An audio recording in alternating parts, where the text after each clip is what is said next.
தெரியல் பறக்குது ஜெட்டாட்டம் தீப்பெட்டிக்கும் டயர் எல்லாம் கெத்தாட்டம் சுத்தி வந்து ஜெயிக்கிற வெறியாட்டம் டாப் கியர் சரிக்கட்டும் சீறி வரும் காரில் இந்தாட்டம். ரூட்ஸ் ஊடகத்தின் மீதும் திரு கரிகாலன் அவர்கள் மீதும் அவதூறு வழக்கு பதிவு செய்ய வேண்டும் என்று கமிஷனர் அலுவலகத்தில் நாம் தமிழர் கட்சியோட நிர்வாகிகள் இன்று புகார் கொடுத்துள்ளார்கள். அது மட்டும் இல்லாம திரு சாட்டை துரைமுருகன் அவர்கள் முன்ஜாமீன் கோரி மதுரை உயர்நீதிமன்றத்தில் மனு தாக்கல் செஞ்சிருக்கிறாங்க. இதை குறித்து பேசுவதற்கு திரு கரிகாலன் அவர்கள் நம்மோடு இணைந்துள்ளார். வாருங்கள் அவரோடு பேசுவோம். வணக்கம். வணக்கம் அரவிந்த். சாட்டை துரைமுருகன் முன்ஜாமீன் கேட்டு சென்னை உயர்நீதிமன்றம் மதுரை கிளை அணுகியிருக்கிறார். எதுக்காக? ஏற்கனவே சாட்டை துரைமுருகன் இப்படி முன்ஜாமீன் கேட்டு மதுரை உயர்நீதிமன்றத்துக்கு போனான். எதுக்காக அப்படின்னா, கலைஞர் கருணாநிதி அவர்களை சண்டாளன் அப்படின்னு ஒரு மிக கொச்சையாக பாடியதற்காக திருச்சி போலீசாரால் கைது செய்யப்பட்டு ஒரே நாளில் ரிமாண்ட் வேணான்னு நீதிபதி சொன்னதுனால அந்த வழக்கில் முன்ஜாமீன் கேட்டு சென்னை மதுரை உயர்நீதிமன்றத்தை அணுகுனான். நீ தொடர்ச்சியா இப்படி தலைவர்களுக்கு எதிராக பேசிட்டு இருக்கிற, நீ உன்னோட போக்கே சரியில்லை, யூடியூப்ல காசு வருது அப்படின்றதுக்காக யாரை வேணாலும் எப்படி வேணாலும் பேசுவியா அப்படின்னு நீதியரசர் புகழேந்தி ஒரு நறுக்குன்னு நாக்கப்படுங்கிற மாதிரி கேள்விகளை கேட்டாரு. ஐயா, நாங்க இனிமேட்டு இப்படியான தவறுகளை செய்ய மாட்டோம், வருந்துகிறோம், திருந்துகிறோம், எங்களை மன்னிச்சிடுங்க அப்படின்னு ஒரு பிரமாண பத்திரத்தை அன்றைக்கு தாக்கல் செஞ்சான். அதை கேட்ட நீதிபதி, சரி இனிமேல் இந்த தவறு வரக்கூடாது, போய் கீழ்கோர்ட்டில் இந்த ஜாமீன் வேணும்ன்ற இந்த பிரச்சனையை நீ அங்க பாத்துக்க அப்படின்னு சொல்லி நீதிபதி ஒரு உத்தரவிட்டு இருந்தார் சமீபத்துல.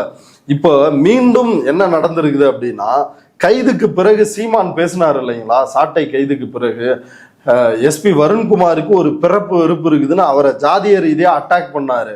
அந்த அட்டாக் பண்ணதை தொடர்ந்து நாம் தமிழர் கட்சியினர் தொடர்ச்சியாக அவருக்கும் அவரது மனைவி புதுக்கோட்டை எஸ்பி வந்திதா பாண்டேவுக்கும் அவர்களுடைய குழந்தைகளுக்கும் கொலை மிரட்டல், ஆபாச தாக்குதல். அந்த ஆபாச தாக்குதல் அவர்களை மட்டும் இல்லாமல் முதலமைச்சர் குடும்பத்தையும் சேர்த்து, அமைச்சர் உதயநிதி ஸ்டாலினையும் சேர்த்து ஆபாசமாக அவரது குடும்ப பெண்களோடு சேர்த்து எழுதினார்கள். இப்ப இந்த வக்கரத்திற்கு எதிராக எஸ்பி வருண்குமார் திருச்சி தில்லை நகர் காவல் நிலையத்தில் புகார் கொடுக்கிறார். அந்த புகாரின் அடிப்படையில் எஃப்ஐஆர் பதிவு செய்யப்படுது. அதுல 51 பெயர்கள் இந்த போலியான ஐடியை வைத்து கொண்டு நாம் தமிழர் கட்சிக்காரங்க எப்படி ஆபாச பதிவு போடுறாங்களோ அந்த 51 ஐடிகளை கண்டறிந்து அந்த எஃப்ஐஆர்ல குறிப்பிட்டிருக்கிறாங்க. அது மட்டும் இல்லாமல் இவர்கள் இப்படி போடுவதற்கு என்ன காரணம் அப்படின்னா, ஒரு 4 பேரை அரெஸ்ட் பண்ணியிருக்காங்க. அவங்கெல்லாம் வாக்குமூலம் கொடுத்துருக்காங்க. சீமான், சாட்டை துரைமுருகன், இடுமானம் கார்த்தி இவர்களுடைய தூண்டுதலின் பேரில் தான் நாங்கள் இந்த மாதிரி பதிவு போட்டோம் அப்படின்னு அவங்க வாக்குமூலம் கொடுத்துருக்குறாங்க. இந்த நேரத்தில் நம்ம இன்னொரு ஆடியோவை நம்ம பார்க்க வேண்டியது இருக்கு. நேற்று யூடியூப் ரூட்டர்ஸ் வெளியிட்ட அந்த ஆடியோ, அது மிக மிக முக்கியமான ஆடியோ. அந்த ஆடியோவில் சாட்டை துரைமுருகன் என்ன பேசியிருக்கான்றதை கேட்டு பாருங்க. சமூக வலைதளங்களை நாம் தமிழர் கட்சியை பத்தியோ, அண்ணன் சீமானை பத்தியோ, சீமானை பத்தியோ, இல்ல கட்சியில இருக்கிற முக்கியமான ஆள்களை பத்தி யாரை பத்தி எழுதினாலும், இல்ல கட்சியில இருக்கிற முக்கியமான ஆள்களை பத்தி யாரை பத்தி எழுதினாலும் ஒரு குரூப் அட்டாக் பண்ணோம் அப்படிங்கிற ஒரு பயம் உருவாக்கணும். நம்ம ஒரு குரூப் அட்டாக் பண்ணோம் அப்படிங்கிற ஒரு பயம் உருவாக்கணும். நம்ம ஒரு குரூப் அட்டாக் பண்ணோம் அப்படிங்கிற ஒரு பயம் உருவாக்கணும். நம்ம அந்த அளவுக்கு வேலை செய்யணும். ஒரு குரூப் அட்டாக் பண்ணுவோம். நாம் தமிழர் கட்சி நிர்வாகிகள் குறித்து சமூக வலைதளங்களில் யாராவது விமர்சனம் வைத்தார்கள் என்றால் அவர்களை ஒரு குரூப் போய் அட்டாக் பண்ணணும், அப்படி அட்டாக் பண்ணுன்ற பயம் சம்பந்தப்பட்டவர்களுக்கு வரணும் அப்படின்னு இதே சாட்டை துரைமுருகன் பேசிய ஆடியோ வெளியாகிருக்குது. அப்ப இந்த ஆடியோவே மிகப்பெரிய சாட்சி. எப்படி நாம் தமிழர் கட்சியினுடைய வாட்ஸ்அப் குழுவில் சம்பந்தப்பட்டவர்களுடைய ஐடியையும் ஃபோன் நம்பரையும் போட்டு அவங்களுக்கு ஃபோன் பண்ணி திட்டு, அவங்க ஐடியில போய் ஆபாசமா எழுது அப்படின்னு இவர்கள் எப்படி தூண்டுகிறார்கள் அப்படின்றதுக்கு நாம் தமிழர் கட்சியினுடைய கொள்கை பரப்பு செயலாளர் சாட்டை துரைமுருகனுடைய இந்த ஆடியோ அதுவே மிகப்பெரிய உதாரணம். இப்படித்தான் சீமானும் செய்வார், இப்படித்தான் இடுமானம் கார்த்தியும் செய்வாங்க. அப்ப இதுக்கும் எங்களுக்கும் சம்பந்தம் இல்லை அப்படின்னு நாம் தமிழர் கட்சியினர் சொல்வதிலேயே எந்த முகாந்திரமும் இல்லை. இப்ப கோர்ட்டு விவகாரத்துக்கு வருவோம். இப்ப எதற்காக சாட்டை துரைமுருகன் கோர்ட்டுக்கு போறான்னா, சாட்டை துரைமுருகன் ஏற்கனவே ஒரு முன்ஜாமீன்ல இருக்கிறான். நான் எதுவும் செய்ய மாட்டேன் அப்படின்னு பிரமாண பத்திரமும் அவதூறா இனி எந்த தலைவரையும் பேச மாட்டேன் அப்படின்னு ஒரு பிரமாண பத்திரமும் மதுரை உயர் நீதிமன்றத்துல தாக்கல் பண்ணிருக்கிறான். ஆனா விஷயம் என்னன்னா, இவன் மேல ஒரு எஃப்ஐஆர் போடுறாங்க எஸ்பி வருண்குமார் கொடுத்த புகாரின் அடிப்படையில். அந்த புகாரில் தன்னை கைது செய்து விடக் கூடாது அப்படின்றதுக்காக தான் முன்ஜாமீன் கோரி மதுரை உயர்நீதிமன்றத்தை அணுகியிருக்கிறான். இப்ப இவன் மேல ஏற்கனவே பல புகார்கள் இருக்குது, ஏற்கனவே ஒரு முன்ஜாமீன் இருக்குது. இப்ப தொடர்ந்து சாட்டை துரைமுருகன் இப்படி நீதிமன்றத்தில் பிரமாண பத்திரம் தாக்கல் செய்துவிட்டு மீண்டும் மீண்டும் அதே குற்றத்தில் ஈடுபடும் பொழுது அவரை ஒன்றுக்கும் மேற்பட்ட வழக்குகளில் கைது செய்வாங்க. அப்படி 3-4 வழக்கு இருந்தாலே போதும், சாட்டை துரைமுருகன் மீது ஒரு குண்டாஸ் வருவதற்கு எல்லா வாய்ப்புகளும் இருக்குது. அப்ப குண்டாஸில் இருந்து தப்பிப்பதற்காக முன்ஜாமீன் கேட்டு மதுரை உயர்நீதிமன்றத்துக்கு போறான். நீதியரசர் பரத சக்கரவர்த்தி அவர் முன்னாடி இந்த மனுவானது விசாரணைக்கு வருது. அவன் ஒரு மனுவை தாக்கல் பண்ணிருக்கிறான் சாட்டை துரைமுருகன் தரப்புல இருந்த. அந்த மனுவுல வழக்கு விசாரணைக்கு முழுமையாக ஒத்துழைக்க தயாராக இருக்கிறேன், ஆகவே ஜட்ஜையா எனக்கு முன்ஜாமீன் கொடுங்க, இல்லைன்னா என்னை கைது பண்ணிடுவாங்க. எப்படி மாவீரன் முடிந்தால் வழக்கு போட்டுப்பார், முடிந்தால் எங்க அண்ணனை கைது பண்ணிப்பார், என்ன கைது பண்ணிப்பார் அப்படின்னு மேடை தோறும் ஆவேசமாக வீரவசனம் பேசுகின்ற இந்த மானங்கட்ட திருட்டு கும்பல் மேடையில் அப்படி பேசுறான். ஆனா நீதிமன்றத்துல போய் என்ன சொல்றான்? விசாரணைக்கு முழுமையாக நான் ஒத்துழைக்க தயாராக இருக்கிறேன் யுவர் ஆனர், பிளீஸ் எனக்கு முன்ஜாமீன் கொடுங்க, என்னை கைது பண்ணிட போறாங்க அப்படின்னு அங்க போய் கதறான். போய் சொல்லுப்பா, முடிஞ்சா கைது பண்ணுன்னா அப்படி நிக்கணும், கைது சிறைக்கு நாங்கள் அஞ்ச மாட்டோம் அப்படின்னு நிக்கணும்.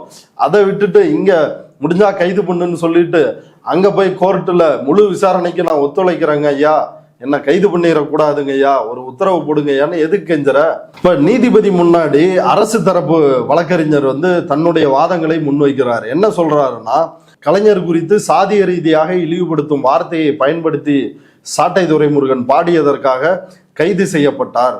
அதாவது ஒரு புகாரின் அடிப்படையில் அவர் கைது செய்யப்பட்டார். ஒரு காவல்துறை அதிகாரி தன்னுடைய கடமையை செய்ததற்காகவே அவரை மிக கடுமையாக ஆபாசமாக நாம் தமிழர் கட்சியினரும் இந்த சாட்டை துரைமுருகனும் கடுமையா விமர்சிக்கிறாங்க. அதனால ஏற்கனவே இவன் இப்படியெல்லாம் செய்ய மாட்டேன் அப்படின்னு முன்ஜாமீன்ல இருக்கிறான். இப்படி தொடர்ச்சியாக அதிகாரிகளை அச்சுறுத்தும் செயல்ல நாம் தமிழர் கட்சியினர் ஈடுபடுறாங்க. பணியில் உள்ள அதிகாரிகள் இப்படி பலரையும், அரசியல் கட்சி தலைவர்கள், முன்னாள் முதல்வர்கள், இப்படி தொடர்ச்சியாக அவர்களை எல்லாரையும் இழிவுபடுத்துற வேலையை செய்யறாங்க. அதனால இந்த நபருக்கு முன்ஜாமீன் வழங்கக்கூடாது அப்படின்னு அரசு தரப்பில் வாதங்கள் முன்வைக்கப்பட்டது. அப்ப சாட்டை துரைமுருகன் தரப்புல வருண்குமார் IPS பத்தி என்னோட மனுதாரர் எங்கேயுமே அவதூறா பேசல, ஆபாசமா பேசல, அவருக்கு ஜாமீன் கொடுக்கணும், யாரோ சில நெட்டிசன்கள் பதிவிட்டதுக்கு நாங்க எப்படி பொறுப்பாக முடியும், அந்த ஐடிகளுக்கும், அதாவது ஆபாசமா எழுதுற ஐடிக்கும் நாம் தமிழர் கட்சிக்கும் எந்த பொறுப்பும் இல்லை அப்படின்னு இந்த சாட்டை துரைமுருகன் தரப்பு வழக்கறிஞர் வாதங்களை முன்வைக்கிறார். அப்படி வாதங்களை முன்வைக்கும் பொழுது நீதிபதி பிடிங்கிட்டு சாகிற மாதிரி ஒரு கேள்வியை நறுக்குன்னு கேட்கிறாரு. சமூக வலைதளங்களை லட்சக்கணக்கானோர் பின்பற்றுறாங்க. அப்படி லட்சக்கணக்கான பேர் இருக்கின்ற சமூக வலைதளத்தில் காவல்துறை கண்காணிப்பாளர் குறித்தும், முன்னாள் அதாவது SPA குறித்தும், முன்னாள் முதல்வர்கள், அரசியல் தலைவர்கள் குறித்து ஏன் ஆபாசமா பதிவிடுறீங்க அப்படின்னு சாட்டை துரைமுருகனை நோக்கி ஒரு கேள்வியை வைக்கிறாங்க. அதே புறம் இன்னொரு புறம் SP வருண்குமாரை நோக்கி இப்ப இந்த மாதிரியான கமெண்ட்டை படிக்கிறதுக்கெல்லாம் உங்களுக்கு டைம் இருக்குதா அப்படின்ற ஒரு கேள்வியும் கேட்டு இந்த வாத பிரதிவாதங்களை கேட்ட நீதிபதி SP வருண்குமார் தரப்பாகட்டும், சாட்டை துரைமுருகன் தரப்பாகட்டும், உங்க 2 பேரும் சமூக வலைதளங்களில் பதிவிட்ட பதிவுகள், அதாவது இந்த விவகாரம் சம்பந்தமாக பதிவிட்ட பதிவுகளை கோர்ட்டுக்கு சமர்ப்பிங்க அப்படின்னு சொல்லி விசாரணையை ஒத்தி வைத்து ஒரு உத்தரவை பிறப்பித்திருக்கிறார். இது ஃபர்தரா என்ன நடக்க போகுது அப்படின்றத பொறுத்திருந்து பார்க்கணும். என்ன நடக்க போகுது, இதுக்கும் இந்த ஐடிக்கும் எங்களுக்கும் சம்பந்தம் இல்லைன்னு சொல்லுவாங்க. பட் ஆனால் ஏற்கனவே வாக்குமூலம் கொடுத்திருக்கிறார்கள் அப்படின்றப்ப அந்த வாக்குமூலம் நீதிமன்றத்தில் முன்வைக்கப்படும் நினைக்கிறேன். அப்புறம் ஏற்கனவே 51 பேர் ஆபாசமா எழுதி ஒரு லிஸ்டே எடுத்து வச்சிருக்கிறாங்க. இப்ப அந்த லிஸ்ட் எல்லாம் நீதிமன்றத்தில் ஒப்படைக்கப்படும் அப்படின்னு நினைக்கிறேன். கண்டிப்பாக சாட்டை துரைமுருகன் இதற்கான எதிர்வினைகளை சந்திப்பார் அப்படின்றது நம்முடைய ஒரு எதிர்பார்ப்பா இருக்குது. நாகை திருவள்ளுவன் அவர் குறித்து நம்ம போட்ட வீடியோ தொடர்பாக நம் மீது நடவடிக்கை எடுக்க வேணும்னு சொல்லி நாம் தமிழர் கட்சியோட நிர்வாகிகள் புகார் கொடுத்திருக்கிறாங்க. இது எப்படி பாக்குறீங்க? அதாவது இந்த புகார் அடிப்படையிலே ரொம்ப காமெடியா இருக்குது. பேட்டி எடுத்தவர், பேட்டி கொடுத்தவர் அப்படின்னு 2 பேர் மேலேயும் புகார் கொடுத்துருக்குறாங்க. இது மட்டும் இல்லாமல் தோழர் யூடியூப் ரூட்டர்ஸ் மைனர் அவங்களோட சேனல் மீதும் புகார் கொடுத்துருக்குறாங்க. இதுல என்ன காமெடின்னா, அந்த ஒரு 20 நிமிஷம் நினைக்கிறேன் சாட்டை அவனோட சேனல்ல இந்த வீடியோவை போட்டிருக்கிறாங்க. அந்த வீடியோவில் 20 நிமிஷத்துல எங்கேயுமே அவங்க கரிகாலன் அப்படின்ற பெயரை சொல்வதற்கு கூட, அல்லது ட்ரைப்ஸ் நம்ம சேனல்ல ட்ரைப் அப்படின்னு நினைச்சிட்டு இருக்கானுங்க, ட்ரைப்ஸ்ன்னு கூட தெரியல. இவ்வளவு தற்குறி முண்டங்களா தான் இவனுங்க இருக்கானுங்க. ஏன்டா உங்களுக்கு கரிகாலன்ற பேரை சொல்லவே துப்பு இல்லை, நீ என்ன போய் புகார் வெங்காயத்தெல்லாம் கொடுத்துட்டு இருக்கிற? இப்ப நான் கேட்கிற அடிப்படையில் சாட்டை துரைமுருகன் கூட 2 நாளைக்கு முன்னாடின்னு நினைக்கிறேன் ஒரு வீடியோ வெளியிட்டு இருந்தான். இது பொய்யான ஆதாரம், நாகை திருவள்ளுவனை கொல்ல சீமான் தரப்பில் சதி செய்யவில்லை, இது பொய்யான ஆதாரம், இது பொய்யான வாட்ஸ்அப் தகவல்கள் அப்படின்னு சொல்லி ஒரு வீடியோ வெளியிட்டு இருந்தான். இப்ப நான் வந்து அடிப்படையா ஒரு கேள்வி எழுப்புறேன். இப்ப நான் பொய்யான தகவலை கொடுத்துட்டேன், பொய்யான வாட்ஸ்அப் உரையாடலை வெளியிட்டு இருக்கிறேன் அப்படின்னே வச்சுக்குவோம். இதை மையமாக வைத்துத்தான் தமிழ் புலிகள் கட்சியினர் தமிழ்நாடு முழுவதும் காவல்துறையில் புகார் கொடுக்கிறார்கள். குறிப்பாக சென்னைக்கு வந்து அதனுடைய மாநில நிர்வாகிகள் தோழர் முத்துக்குமார் உள்ளிட்ட நிர்வாகிகள் டிஜிபி ஆபீஸ்ல புகார் கொடுக்குறாங்க. அந்த புகாரை தொடர்ந்து தோழர் நாகை திருவள்ளுவனுக்கு 2 துப்பாக்கி ஏந்திய போலீசார் PSO பாதுகாப்பு வந்து கொடுத்திருக்கிறாங்க. அது மட்டும் இல்லாமல் கோவையில் அவர் தங்கியிருக்கின்ற வீட்டுக்கும் பாதுகாப்பு கொடுத்திருக்கிறாங்க. ஒரு பொய்யா ஒரு வீடியோ போட்டு அதை எடுத்து ஒருத்தவங்க புகாரா கொடுத்து உடனே போலீஸ் வந்து 2 துப்பாக்கி ஏந்திய காவலர்களை நாகை திருவள்ளுவன் தோழருக்கு பாதுகாப்புக்கு நியமிச்சிருவாங்களா? இப்ப அவர் அடிப்படையான கேள்வி இருக்கு இல்லையா? அப்போ நம்ம வெளியிட்ட அந்த ஆதாரத்தை, வாட்ஸ்அப் உரையாடலை, ஒரு பூர்வாங்க விசாரணையை, ஒரு முதல் கட்ட விசாரணையை காவல்துறை நடத்தி அதில் உண்மை இருக்கிறது, அதில் முகாந்திரம் இருக்கிறது என்ற அடிப்படையில் காவல்துறை 2 PSOக்களை நியமிச்சிருக்கிறாங்க. இதுல கூடுதலாக இன்னொரு தகவலையும் நான் சொல்ல கடமைப்பட்டிருக்கிறேன். அந்த ஒரு கூலிப்படை தலைவன்கிட்ட பேசினாங்க இல்லையா, அந்த கூலிப்படை தலைவனை காவல்துறை விசாரித்திருக்கிறது. அவன் ஒரு கன்ஃபெஷன் ஸ்டேட்மெண்ட்டை கொடுத்திருக்கிறான். விரைவில் எந்த நபர் இவரிடம் சீமான் தரப்பில் இருந்து டீலிங் பேசினாரோ, கள்ள துப்பாக்கி வாங்கலாம், மகேஷ அதாவது நாகை திருவள்ளுவனை வீடு பூந்து நம்ம வந்து அடிச்சு விட்டுருவோம், சீமான் அண்ணன்ட்ட போன்ல பேச வேணாம், நம்ம நேரில் சந்திச்சு பேசிக்கலாம், ஒரு கட்சி தலைவர்ன்றதுனால எப்போ வேணாலும் அவருக்கு பிரச்சனை வந்துடக்கூடாது, இப்படியெல்லாம் பேசிய மெசேஜ் அனுப்பிச்ச அந்த நிர்வாகி, இப்போ நான் தேவான்னு நான் சொல்றேன், இவனுங்க தேவா இல்லை, தேவா எங்க கட்சியிலையும் கிடையாது, சீமானுக்கு நெருக்கமானவர் அப்படின்றாங்க. சரி, சீமானுக்கு நெருக்கமானவன் கட்சிக்காரன் இல்லைன்னா எதுக்கு நீ வக்காலத்து வாங்கிட்டு எங்க அப்பன் குதிரைக்குள்ள இல்லை அப்படின்ட்டு நீ ஏன் வக்காலத்து வாங்க வர்ற? அடுத்ததாக இன்றைக்கு புகார் கொடுத்த வழக்கறிஞர்கள், அந்த புகாரை பார்த்தீங்கன்னாலே தெரியும், திமுகவினர் நாகை திருவள்ளுவனை கொன்றுவிட்டு அந்த பழியை நாம் தமிழர் கட்சியின் மீது, சீமான் மீது போட திட்டமிட்டு இருக்கிறார்கள் அப்படின்னு. இப்ப இந்த விஷயத்தை பொறுத்த வரைக்கும் ஒரு பொதுவான பார்வையில் ஒரு சமூகத்துல என்ன நடக்குது அப்படின்ற கோணத்துல இருந்து பார்க்க வேண்டியது இருக்கு. ஒரு பிரச்சனை நடக்குது அப்படின்னா ஒருத்தன் இன்னொருத்தனை அடிச்சிருவான், கடுமையா தாக்கிடுவான். தாக்கப்பட்டவன், பாதிக்கப்பட்டவன் போய் போலீஸ்ல புகார் கொடுத்துட்டு அரசு மருத்துவமனையில அட்மிட் ஆகி இருப்பான். இங்க அடிச்சான் பாத்தீங்களா, அவனு என்ன பண்ணுவானா போலீஸ்ல இவன் என்ன அடிச்சுட்டான் அப்படின்னு ஒரு பொய் புகாரை, தன்னுடைய செல்வாக்கை, பண செல்வாக்கை, ஜாதி செல்வாக்கை, அதிகார செல்வாக்கை பயன்படுத்தி அவனும் புகார் கொடுத்துட்டு போய் ஹாஸ்பிட்டல்ல அட்மிட் ஆயிடுவான். அப்ப அங்க யார் தான் ஜெயிப்பாங்க அப்படின்னா, யார் செல்வாக்கு மிக்க நபரோ அவங்க தான் ஜெயிப்பாங்க. இதுதான் பொதுவாக உலகத்தில், இதுதான் பொதுவாக இதுதான் பொதுவா பல விஷயங்கள்ல நடக்குது.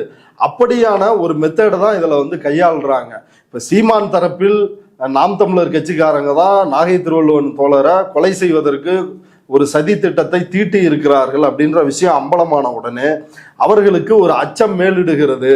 அடுத்து யார் யாரெல்லாம் இதில் சிக்க போகிறார்களோ அப்படின்ற கேள்வி அவர்களுக்குள் வருகிறது. அதனாலதான் உடனடியா போய் எங்களுக்கும் இதுக்கும் எந்த சம்பந்தமும் இல்லை, திமுகவே கொண்டுட்டு பழியை எங்க மேல போட பாக்குறாங்க அப்படின்னு ஓடி போய் அவசரமாக புகார் கொடுக்கிறார்கள். நான் என்ன சொன்னேன்னா, என்னை கைது செய்து விசாரிக்க வேண்டும்னு சாட்டை துரைமுருகன் சொல்றான்.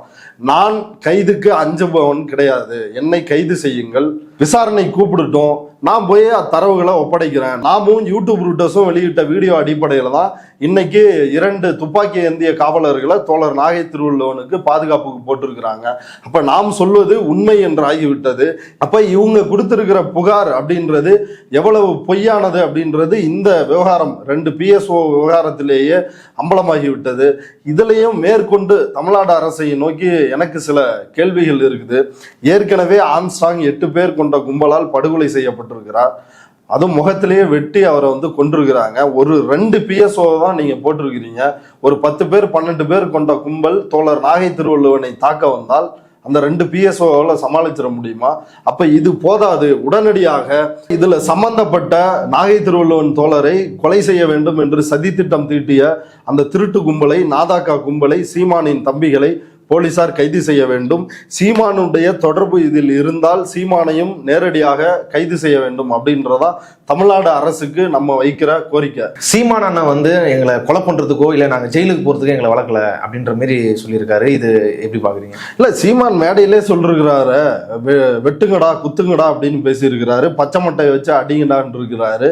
இன்னும் நிறைய பேரை அவர் வந்து பிசிக்கலா அட்டாக் பண்ணும் அப்படின்னு அவர் மேடைகள்லேயே பேசியிருக்கிறாரு. இது போக சின்ன சின்ன பசங்களை மூளை செலவை செஞ்சு சமீபத்தில் SP வருண்குமார் அவரோட ஆபீஸ்ல ஒரு 12th படிக்கிற பையன் வசமா சிக்குனா இப்படி ஆபாச பதிவுகளை அவர் குறித்தும் அவரது குடும்பம் குறித்தும் ஆபாச பதிவுகளை போட்டு குடும்பத்தோட போய் மன்னிப்பு கேட்டா, அப்ப இப்படி மூளை செலவை செய்து தம்பிகளை, சிறுவர்களை கூட விடாமல் இது போன்ற ஒரு பாசிச நடவடிக்கைக்குள், ஒரு பாசிச அராஜகவாத நடவடிக்கைக்குள் தள்ளுகின்ற வேலையைத்தான் சீமான் பார்க்கிறார். அது உண்மையாக இருக்கிறது. அப்படி இருக்கும் பொழுது இவங்க இப்படி பேசுறது ஒரு நகைப்புக்குரியதாக இருக்கிறது. தமிழ் புலிகள் கட்சி, நாகை திருவள்ளுவன் தோழர், இவங்க வந்து ஒடுக்கப்பட்ட மக்களோட ஒரு பிரிவுக்காக போராடிட்டு இருக்கிறாங்க. நாங்க ஒட்டுமொத்த நாம் தமிழர் கட்சி வந்து ஒட்டுமொத்த ஒடுக்கப்பட்ட மக்களுக்காகவும் போராடிட்டு இருக்கிறோம். 2 பேரும் பேரலா தான், ஒரே மாதிரி தான் இருக்கிறோம். நாங்க ஏன் நாகை திருவள்ளுவன் அவர்களை வந்து கொல்லணும்? என்ன மோட்டிவ் இருக்க போகுது? செருப்பு பிஞ்சிரும் இந்த நாய்களுக்கு. உண்மையிலே சொல்றேன், இவனுங்க வந்து ஒடுக்கப்பட்ட மக்களுக்காக போராடுறவனுங்களா? இவனுங்க வந்து பட்டியல் சமூகத்து மக்கள் ஒட்டுமொத்தமாகவே எதிரானவர்கள், தமிழ் சமூகத்துக்கே எதிரான ஒரு பாசிச நெச்சு கிருமிகள் தான் இந்த நாம் தமிழர் கட்சியினர். ஈரோடு இடைத்தேர்தலில் சீமான் என்ன பேசினார்? மலமல்லுவதற்காக ஆந்திராவில் இருந்து அழைத்து வரப்பட்டவர்கள் தான் அருந்ததியர்கள் அப்படின்னு பேசினாரு. இதுதான் ஒடுக்கப்பட்ட மக்களுக்காக போராடுகின்றவனின் குரலா? இப்ப அன்னைக்கே SC/ST வன்கொடுமை தடுப்பு சட்டத்தின் கீழ் அவர் மேல வழக்கு பதிவு செய்யப்பட்டது. அன்னைக்கும் நடவடிக்கை இல்லை. இன்றைக்கு சீமான் மீது கலைஞர் குறித்து சண்டாளன் அப்படின்ற அந்த வார்த்தையை பயன்படுத்தியதற்காக இன்றைக்கு FIR வந்து பதிவு செய்யப்பட்டிருக்கிறது. இப்ப எதுலையாவது ஒண்ணு நடவடிக்கை எடுத்தாதானே இவன் மக்கள் முன்னாடி அம்பலமாவான், இவன் திருந்துவதற்கு ஒரு வாய்ப்பு இருக்கும். ஆனா போலீஸ் எதுவுமே செய்யாத பொழுது இவர்கள் இப்படித்தான் வாய்ஸ் அவுடால் அடிப்பாங்க. இது மட்டும் இல்ல, வேங்கை வயல்ல போய் சாட்டை துரைமுருகன் என்ன பண்ணான்? போயிட்டு இந்த ஊர்ல எந்த பிரச்சனையுமே இல்லை, எல்லாம் அண்ணன் தம்பியா இருக்கிறாங்க, உறவுக்காரங்களா இருக்கிறாங்க, இப்ப யார் மலம் கலந்ததுன்னே தெரியல அப்படின்னு சொல்லி யார் ஆதிக்கம் செலுத்துகிறார்களோ அவர்களுக்கு ஆதரவாக ஒடுக்கப்பட்ட மக்களை ஒன்றுமே இல்லாமல் உதாசீனப்படுத்தி விட்டு வந்த நபர் தான் இதே சாட்டை துரைமுருகன். இந்த நபர் என்ன பண்ணாரு? கையை கட்டி வாயை பொத்தி அப்படின்ற அந்த திருமா பாடல், அந்த பாடலை போட்டு எவ்வளவு கொச்சைப்படுத்தும் விதமாக வந்து டான்ஸ் ஆடினா இந்த அயோக்கிய பையன் அப்படின்னு எல்லாருக்குமே தெரியும். திருமாவளவன் உடம்புல தமிழ் ரத்தம் ஓடுதா என்னன்னு கேட்டா, இப்ப இதெல்லாம் ஒரு சாதிய வன்மத்தின் வெளிப்பாடு இல்லையா? இப்ப இவர்கள் தாங்கள் வந்து ஒடுக்கப்பட்டவர்களுக்காக போராடுகிறோம் என்பது மிக மிக ஒரு அயோக்கியத்தனமான ஒரு ஸ்டேட்மெண்ட். இவ்வளவு நேரம் பல்வேறு விஷயங்கள் தொடர்பாக உங்க கருத்துக்களை பகிர்ந்து கொண்டதுக்கு நன்றி.